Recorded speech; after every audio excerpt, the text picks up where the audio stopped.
Bonjour à toutes, bonjour à tous, j'espère que vous allez bien. Je veux ce matin aborder un sujet sensible, mais sans rentrer dans un esprit de polémique, parce qu'il y a des sujets qui méritent qu'on les aborde et qu'on essaie de trouver les solutions les plus appropriées pour éviter les problèmes futurs. Et j'aimerais quand même faire un petit rappel historique. Je parlerai bien entendu de la commune des Avirons, puisque de 2001 à 2006, on faisait partie de la sous-préfecture de Saint-Paul. Et à cette époque, je siégeais déjà dans des commissions d'attribution de logement. Je me souviens de ces commissions où j'avais un positionnement déterminé, toujours sensibilisé par le sujet à soutenir les personnes demandeuses de notre territoire afin qu'elles puissent intégrer les logements qui se construisent ou qui se construisaient à l'époque.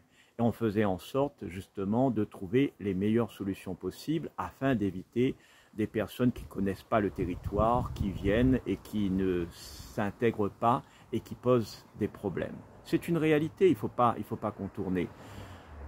Pour nous, c'est extrêmement important que la personne connaisse les Avirons, qu'elle souhaite y résider, que ce soit vraiment une volonté qui s'affirme et puis qu'il y ait le respect des autres, le respect des citoyennes et des citoyens avec leurs us et coutumes.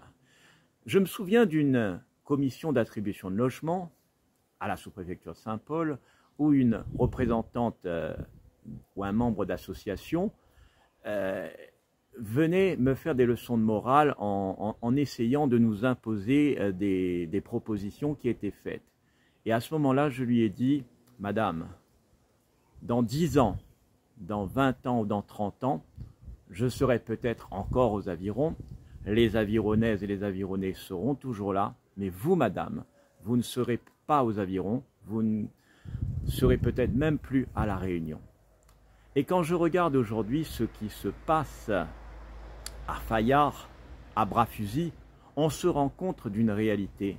C'est que les problèmes posés à l'époque, qu'on n'a pas pris en considération, avec un regroupement de communautés, cela pose forcément problème. Parce qu'on voit bien ce qui se passe dans plusieurs communes de l'île et on ne veut pas rééditer ces problématiques-là sur notre territoire. On est extrêmement vigilant parce que aux Avirons, nous veillons à ce qu'il y ait une qualité de vie, à ce que les gens s'entendent et qu'il n'y ait pas de problème. C'est pour cela qu'on est extrêmement vigilant lorsqu'il s'agit des attributions de logement et quand il faut monter au créneau, on le fait régulièrement puisque on ne veut pas commettre les mêmes erreurs, remettre des ghettos.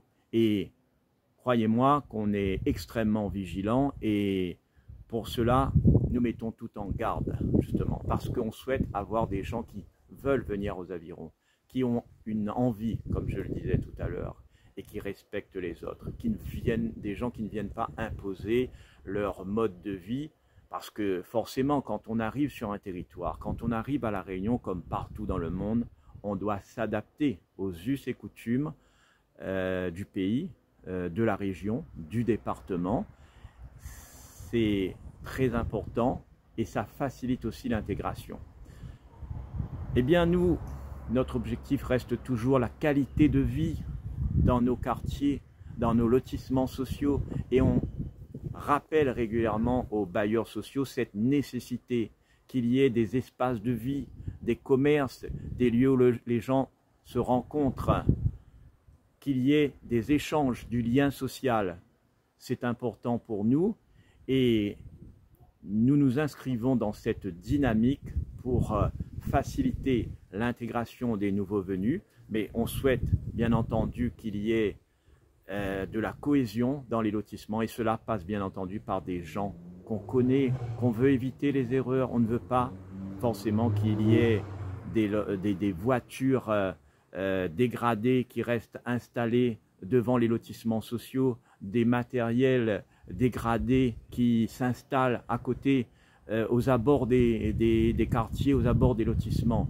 Cette nécessité, cette vigilance pour nous est essentielle pour garder un cadre de vie de qualité aux environs, et cela passe également, comme le maire nous le montre régulièrement, par un embellissement du village, un fleurissement des quartiers. C'est nécessaire, ça participe à un équilibre, à un bon vivre ensemble, et c'est ça notre priorité. Merci.